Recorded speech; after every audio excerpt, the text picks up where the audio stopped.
Bonjour, nous sommes à l'Opéra de Bordeaux pour cette deuxième journée du Forum d'Avignon qui cette année se passe en effet à Bordeaux.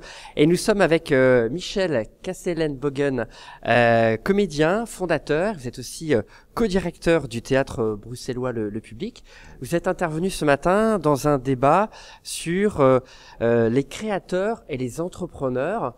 Et on vous a posé la question, est-ce que vous vous sentez d'abord créateur ou entrepreneur, ou un peu des deux? Ça dépend l'heure de la journée. Non, je me sens les deux. Je pense que ce sont des métiers différents, être artiste ou entrepreneur, ou créateur, mais l'un n'empêche pas l'autre en tout cas, même si parfois l'un se dispute avec l'autre. Alors, vous disiez ce matin que vous aviez créé votre propre structure il y a quelques années pour justement en fait servir ensuite vos projets. Est-ce qu'il faut être à un moment donné, il faut devenir entrepreneur un jour pour pouvoir promouvoir ses créations? En tout cas, c'est pratique. Je veux dire que si on ne veut pas répondre ou attendre la demande, la majorité des artistes font quand même répondre à des demandes. Et à travers ces demandes, arrivent plus ou moins à exprimer ce qu'ils ont envie d'exprimer.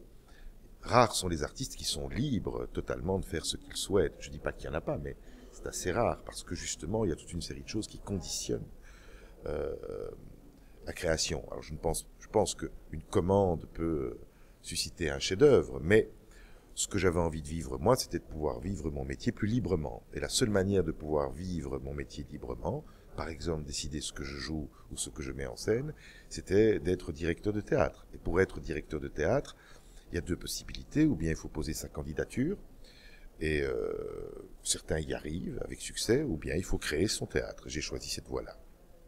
Et alors, quels sont vos prochains projets? Ah, il y en a plusieurs. D'abord, continuer à faire ce que je fais, parce que j'ai la chance d'avoir un théâtre qui présente une quinzaine de créations par an, avec 150 représentations par salle, et comme j'ai 3 salles de spectacle, ça fait 450, plus à peu près 150 représentations en tournée. Donc, continuer ça, c'est déjà pas mal, parce que c'est avoir la chance d'être en contact avec une centaine d'artistes par an, rencontrer 160 000 spectateurs, c'est déjà chouette à vivre.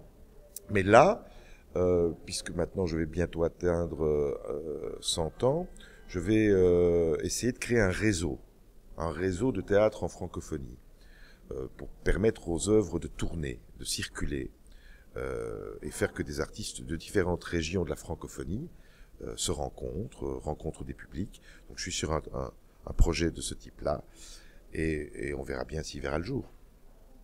Et quels sont les rôles des institutions ou des États ou des collectivités locales dans le développement et la promotion de la création? Enfin, qu'est-ce que vous voyez, vous, à votre échelle? Je pense qu'il faut... On vit quand même dans un monde paradoxal. Ces derniers temps, tout le monde est concerné dans nos pays par les actes terroristes. Et un des discours importants qui a été tenu par tous les hommes politiques, de quelque côté gauche-droite, c'est le fait de dire, bien sûr, il faut s'occuper de la sécurité, mais il va falloir investir en éducation et en culture. Je n'ai pas encore vu un pays en Europe concerné, et tout le monde est concerné par le terrorisme, dire, voilà, notre budget de la culture va augmenter de 12% ou de 13%. Pour l'instant, on est en train d'augmenter les dépenses en sécurité. Et je comprends. Enfin, je veux dire que qui a envie de se balader en étant mal protégé? Mais là, on gère sur le court terme, en investissant en sécurité. Si on veut investir dans une sécurité à moyen et long terme, il va falloir investir en culture et en éducation.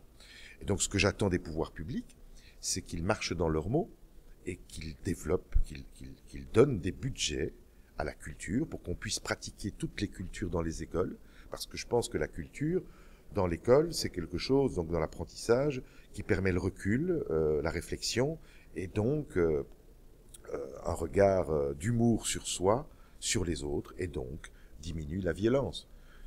À votre question, qu'est-ce que j'attends de l'État? Des moyens pour faire de la culture.